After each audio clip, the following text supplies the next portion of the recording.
or you go to someone, you get a co-signer, and then you get a check from the bank, but you really don't get the check. The bank generally in a credit case like this, they pay the bills that you give them because you haven't established complete trust yet. And so if I were to get a consolidation loan for $5,000 for a whole bunch of small bills, then in some cases the bank's going to give me the loan because somebody co-signed for me, but they're going to send the payments directly to the creditors so that we know that the money didn't get mishandled. Once that's done, that's going to have a tremendous impact on your credit score. Within probably 6 months to or less, I believe that having 10 little teeny bills out there that you just stop paying on that have been reported to the agency, I think your credit score would jump up a minimum of 50, 75, maybe even 100 points. What do you think about that? Yeah, it's a great idea, and a lot of people don't think about it. I know you've done consolidation loans a few times with me, and they paid big dividends, no question about it. It's a great way to improve your credit and improve your cash flow, no question. So it's something more people should do. Well, it gets you on the right track. You've made a commitment. And so if you can get one person that can believe in you, like sometimes the complaint that I hear in prisons is, well, this is the saddest thing that I have to report. They come back to prison after they've been out for a short period of time and they go, Steve, I did everything right. I tried my very best, but nobody would give me a chance.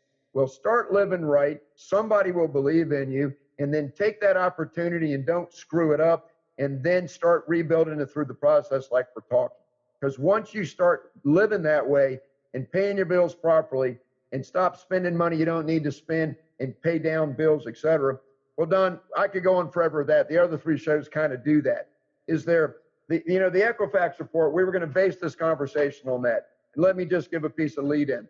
The three credit agencies have websites, and those websites have more information than any university in the world on all about credit.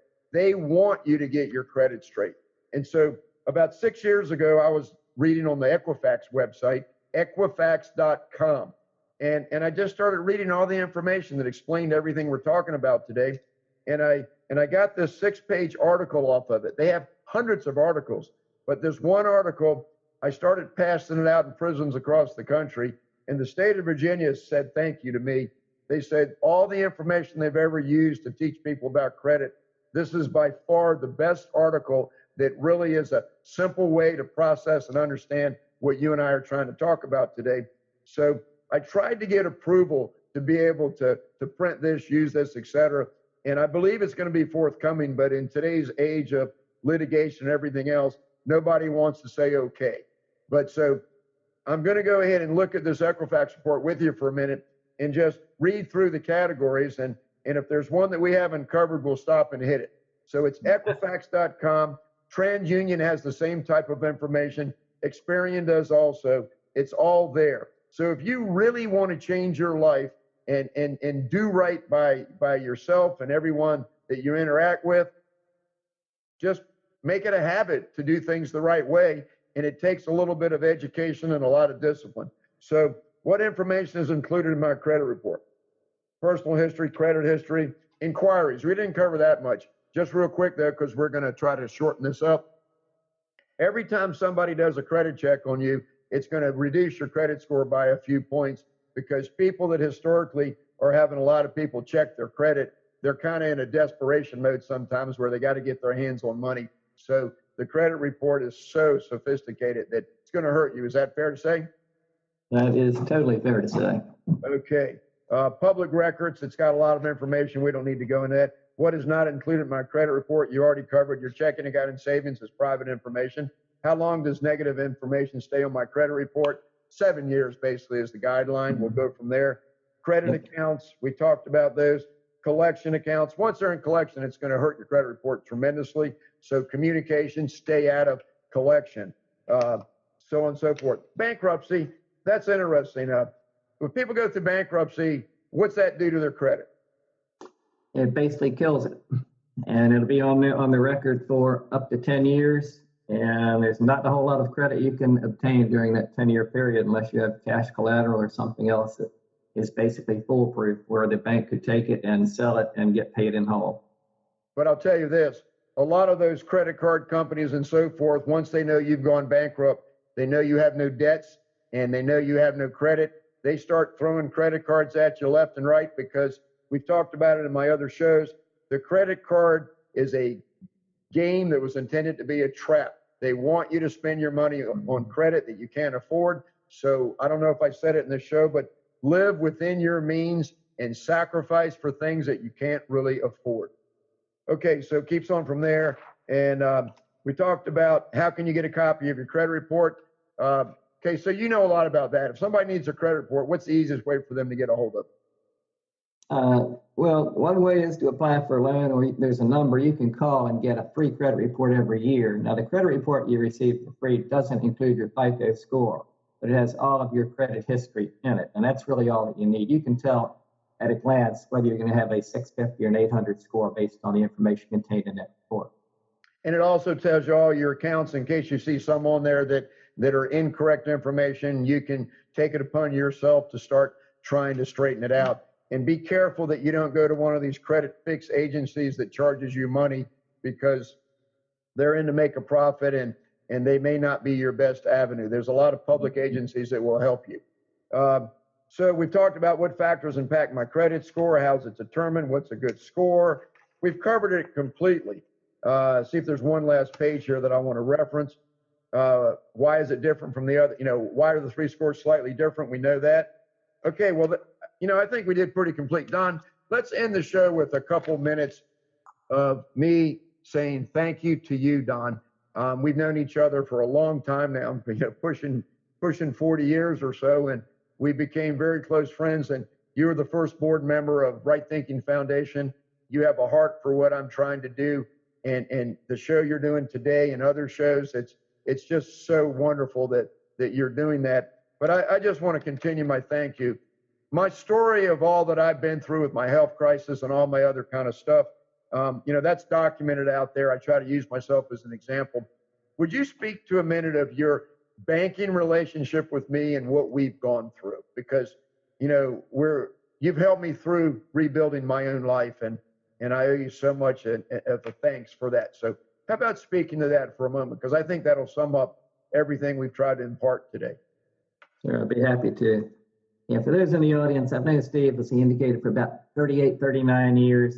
He's done a lot of different things in his lifetime. Very, very smart, astute man. First met him when he was an executive with Cruise International, which was a harbor cruise company and a big company in Norfolk. He did the financing for that company on their cruise vessels, $2, $3, $4 million copy vessels.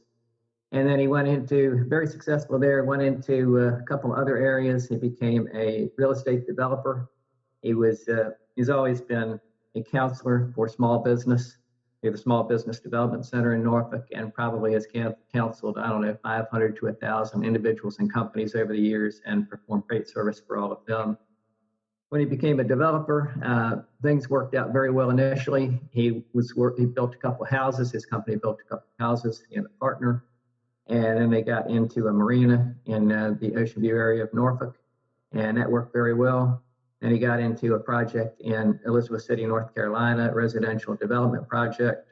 He had a partner in that, and they entered at the wrong time. The property didn't sell the way that it was expected to, and Steve ran into financial difficulties at that point in time. Prior to that, he was diagnosed with cancer. Steve has had, I think, 14, 15 surgeries in his lifetime. He was diagnosed with cancer and basically given about 5 years expectation to be living. And I think it's 13 years later, Steve? 18. Right? 18, long time. Steve is a very tough man.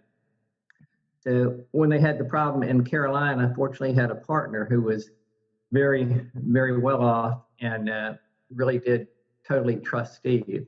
And he has had a couple partners over the years in that regard, investors in his projects. And they are friends as well as business acquaintances. I call them more friends than acquaintances. And they have helped Steve. And Steve came to me when he first encountered personal financial problems, and told me everything that was going on, starting with the medical problems. And I have lent Steve a lot of money, probably he and his company is $4 or $5 million, somewhere in that neighborhood. He's paid every penny back. And when he encountered the problems, he came in and sat down and told me everything, what he could do financially, what he couldn't do. And he's done everything in his power. He cashed in an insurance policy to keep things going, and he didn't really intend to do that many years ago when he first bought the policy. And the key has been communication. Steve is a very, very strong communicator.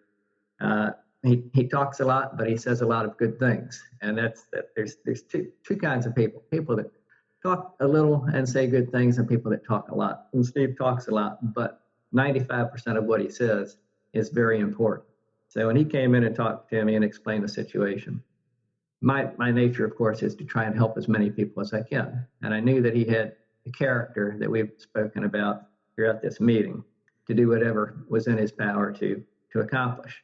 And by means of us changing some payment schedules on loans and readjusting a lot of different matters in the bank, it enabled Steve to continue to maintain a high credit score.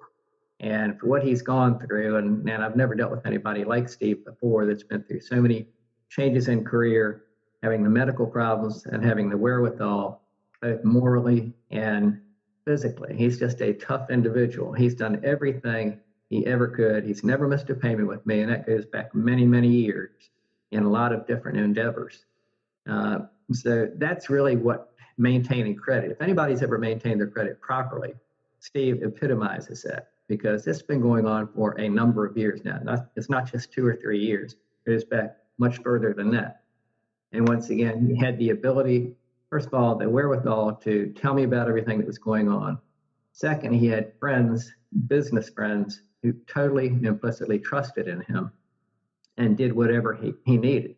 They helped him, they gave him money, lent him money, call it what you may, but they've kept Steve going in his business.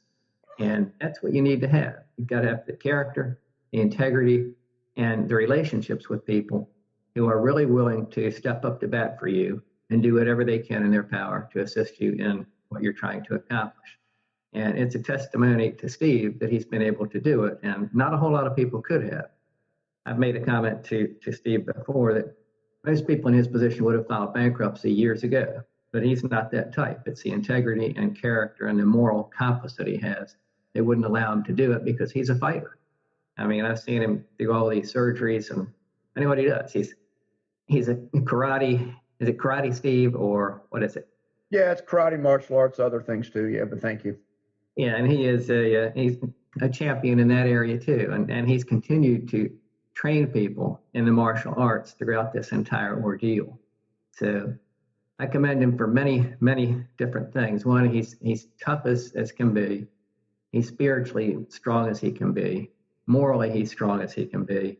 And he has all the integrity that any one person on this earth has ever had.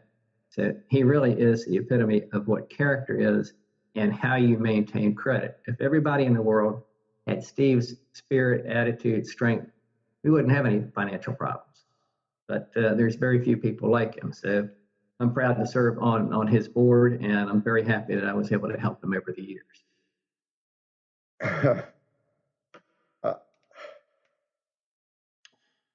We're going to end the show. That's the most beautiful thing. Thank you, Don. Well, I want to be there. Whoa. Everybody needs to listen to Don and live their life the way he does. And what a blessing that you're my friend, Don. Well, that's our show on credit. Wow. Wow.